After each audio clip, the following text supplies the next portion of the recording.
বৃষ্টি দিনে একটা মিনি ব্লগ নিয়ে চলে এসেছিলাম। আমি সেদিনকে খুব আর্লি উঠেছিলাম, তো এখন আমি চেষ্টা করছি একটু আর্লি ওঠার। আর পাশের বাড়ির গাছ থেকে ফুল তোলার মজাটাই আলাদা হয়। তো তাড়াতাড়ি সব কিছু করে নিলে কি হয়, সময়টা বেঁচে যায়। তো তাই চেষ্টা করি তাড়াতাড়ি উঠে পুজো টুজো করে নিই। তো ব্রেকফাস্টে ছিল ছাতুর শরবত, কলা, ড্রাই ফ্রুটস, এই সব মিলিয়ে আমি খেয়েছিলাম।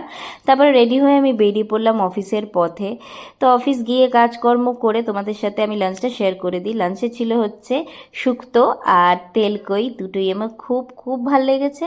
তারপরে কাজকর্ম করে বেরিয়ে পড়লাম বাড়ি ফেরার পথে। বাড়ি ফেরার আগে আমি যেই জিম, শরীরচর্চা সবাইকেই কম বেশি করা উচিত, তাই করো, শরীরচর্চা করো। তো বাড়িতে এসে বানিয়ে নিলাম ডিনারটা। ডিনারে বানিয়েছিলাম হচ্ছে চিজ পনির, আর রুটিটাকে আমি অলিভ অয়েলে জাস্ট ভেজে নিয়েছিলাম খুব হালকাই ভাবে। তো রাতের বেলায় এরকম ক্রেভিং কাদের হয়, আর বাড়িতে চকলেট থাকলে তো আমার হতেই থাকে, আমার খুব ভালো লাগে ডার্ক চকলেট। তো এইভাবে গেলে দিনটা। কেমন লাগলো কমেন্টে অবশ্যই জানিও।